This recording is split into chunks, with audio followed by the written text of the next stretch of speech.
Right, welcome to Rambling Achieved. Back at it again with another, pick five games kind of esque video. Um, and today we're going to be covering addictive games. And what I mean by this is things that I've picked up and played, and I've had a very, very, very, very tough time putting back down. So as you can see straight away with things kicking off here, it's going to be Crimson Desert as the first one. This is the latest in the addictive-esque nature that has just absolutely dominated a ton of time. Because you're talking, I think this came out mid last month, so mid March. Not sure why that's paused. Hold on a second. Right, I'm not sure what that was about, but yeah, it came out last month, mid March, and I ended up putting in an absurd amount of hours in a very short amount of time. Like every single time that you're going to sit down and boot up the console and stuff like that, it was just there was no because there's times where you'll pick something up and be like, I'm not really in the mood for that. This game offers so much in the realm of variety. Um, Even if you're not in the mood for like exploration or combat or whatever, like it'll always offer something else instead. And it's just they really crafted something special here because there are very, very few games where something as mundane as farming appeals to me and stuff like that. And they made it so addictive. You just want everything in the world you want to interact with. You want to see how far you can push something. You want to see how much thought has been put into it. Being able to upgrade your camp, being able to, interact with the environment and stuff like that. And it still just blows my mind. It truly boggles my mind that they were able to do what they've done, and have it run basically, essentially flawlessly as well. Because you think back to what was it, a year or two ago with Dragon's Dogma 2, and the game felt like it was going to burst at the seams when you went into the main city. And then you have this where there's no loading screens. There's loading screens when you want to teleport and stuff like that, but going through and in and out of the towns and stuff like that, it just it just functions and it's just insane. So yeah, this is like very, very fresh in my mind. I'm still slowly chipping away at it. I think I'm in the 200-hour mark now, and I'm nowhere close to finishing the game.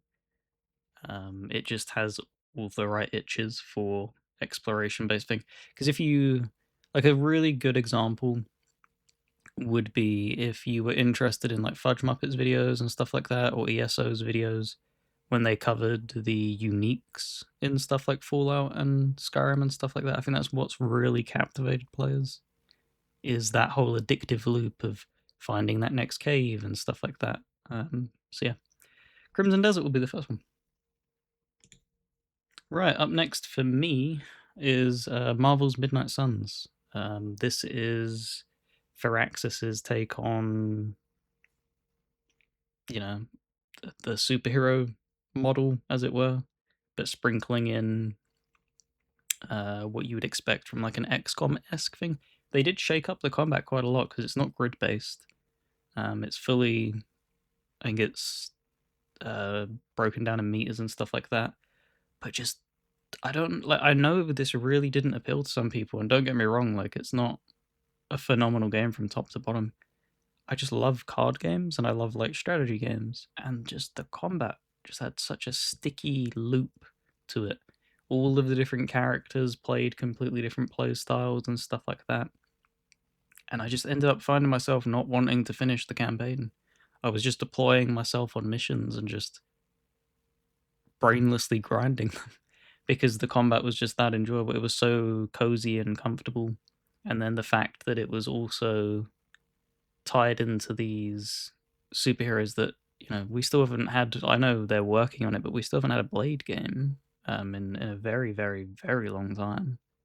So being able to play with Blade and stuff like that, being given choices and dialogues, it had like a very, very light feel of Persona.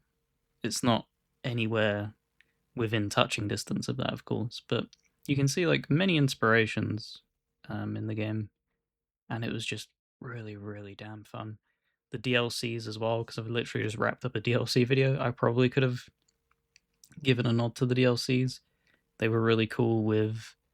You had Deadpool, Storm, Venom was another one, and I'm forgetting the other one, the final one. But yeah, just really, really, really fun, and I'm just disappointed to see it seemingly did nothing for them. If anything, it probably did more damage to the company than it did good. So I'm thankful and grateful that we got it at all. But yeah, this for me was just really, really damn addictive. All right, up next, The Binding of Isaac. I think there's a good many of you by now that know my love for Isaac, and wow, just I never would have expected I would have been as big of a fan of this game as when I first picked it up, because I remember trying it out on PC originally and not being all that wowed by it. You could see that it was interesting and it had cool design things. It was not enjoyable to play on a keyboard and mouse for me. And then hearing that it got ported to the consoles, which is what the gameplay is consisting of at the moment, um, it translated a hell of a lot better than I would have expected and would have thought. Um, really, really damn addictive, and ended up going through and 100%ing the what was it, Rebirth and then Afterbirth Plus stuff up to that. I'm still yet to do Repentance because I'm just not a big fan of the tainted characters, if I'm honest. They detract a little bit too much of enjoyment from the game that I like. But other than that, like, it's just a phenomenal game, and like it stood the test of time. You're talking. I can't fathom them making another one. I know that probably was felt when they did the original Binding of Isaac, Wrath of the Lamb, and stuff like that. But like, you've just perfected the formula. Like, you could probably keep making DLCs and stuff like that for this game, but I don't think you need to make another game. I think you've just mastered it, and yeah, I'm excited because I think Repentance Plus is coming out, and that gives you online co-op. Maybe that will make the tainted characters a little bit more tolerable, as it were. If you're able to kind of balance out the challenge with friends, I'm not sure how it's been balanced. I've not looked at it myself, but yeah, man, The Binding of Isaac, really, really, really damn addictive game. All right, sticking with something that originally dropped on PC and then made its way to consoles not too long later, Crusader Kings free for me.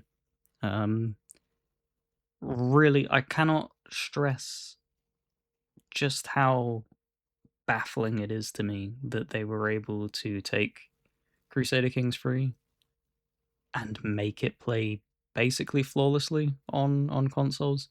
There is no heaviness here. You obviously, when you're booting out for the first time, there's a lot to learn and stuff like that. There's mechanics and the controls are going to be different from other games. But once you're in that kind of bubble, it doesn't feel clunky. Everything works exactly as you would hope and want and as intended. And it just works so damn well. I think I've lost probably about 400 hours into this now, and I'm waiting on I think it's Kingdom Under Heaven, I believe is the DLC. So the expansion of Japan, China, and stuff like that. But just, yeah, really, really, really damn good game. And I'm just so thankful that they were able to make a console port of it, because it's the two things that surprised me the most is that this got a console port, and then they were able to make the Football Manager console port that they made and make them as good as they are with. Because the difference is like you think of like Daisy and like, yeah, that's impressive that you've been able to incorporate that into a console build, but such text heavy menu driven systems like this and Football Manager, like, it's really hard to wrap your head around how you're going to make that feel intuitive to navigate through on a console, and they've smashed it out the park. Really, really, really had a lot of fun with it. Fully gets my recommendation if you like strategy games, real time strategy, and stuff like that. It's very politics driven, which is cool. And you're just basically building a dynasty to try and last the ages as you move through the ages. So, yeah, Crusader Kings free, really, really damn fun and addictive. Right, and to close off, it is another strategy game, but this is a party-based management game kind of thing, and that's Mount and Blade 2 Bannerlord. And this is just a drug. I've lost so much time to this, and it's still, again, much like as I was giving praise to Crusader Kings, it baffles me that this is even on consoles. It's a little bit easier to get running on console. It's not as cumbersome and stuff like that, but like, it's so cool to start off in the early game. As you can see here, you have like a band of say 10 people between you, and then you get like 40 hours into your campaign and you're commanding armies of 500 plus, storming and besieging towns of 1,000 plus, and the game just doesn't care. They're just business as usual. There's no performance drops and stuff like that. It's really, really cool, and the scale that it allows is just, it still shocks me that we've not seen more games try to replicate this. So yeah, Mount and Blade 2, Bannerlord. The War Sales DLC also dropped, which is what this footage was from. It's from me booting it up and giving that a go, and that, again, I couldn't even fathom like how you would improve the game initially, and then they're just like, yeah, and here's like naval battles and stuff like that, and it's just like, Jesus Christ. Like, it's just the gift that keeps on giving. Really interested to see where they go next. I'm not sure if there's going to be any more planned like huge expansions, or if they're going to be maybe moving on to the next thing. But yeah, just a phenomenal game and just unbelievably addictive. Like, the amount of dozens and dozens of hours that I've lost to this game is absolutely unreal. And yeah, if any of that sounds appealing, you know, the party based, building up your army, building up settlements as well is what you're doing. You can also just be a trade caravan if you really wish and don't really want to engage too much in the combat side of aspects. You can.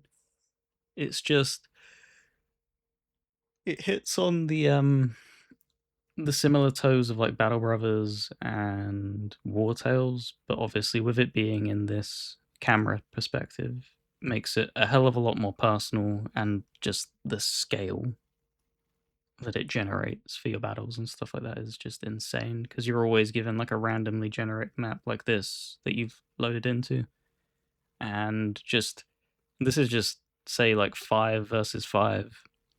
You'd have hundreds of people on here later on in the game, and you're having to balance all the different types of troops, archers, cavalry, infantrymen, and stuff like that, and it just, yeah, it's really, really damn addictive. And that'll be the final game. So yeah, just another short video. I'm trying to get like a consistent rollout of stuff, so making sure that the podcast is in a specific slot. These are going to be targeting the shorter ones are going to be targeting like the middle of the month. And then obviously we know the what you've been playing usually tends to drop on the last month. And then yeah, anything else we'll just slot in wherever there's a little gap. But hopefully you enjoyed it. Make sure to let me know, if there's any really addictive games that you feel like you'd want to recommend to people, because it's always the awesome thing is when somebody does a video like this and then somebody's able to come in, drop a recommendation of something that they're not even aware of, and put that on someone's radar. So be sure to shout out any things that you find addictive. I'm happy to get addicted to more stuff. But yeah, if you somehow stumbled upon here, then Brandon's channel, make sure to go check out the description down below where his channel will be linked. We do obviously the podcast together, but he does amazing solo stuff as well, so be sure to check that out. And if you want to join a Discord of like-minded gamers such as yourself, pop a comment down below, and I'll hit you back with the link. But yeah, thank you very much for watching, and see you in the next one.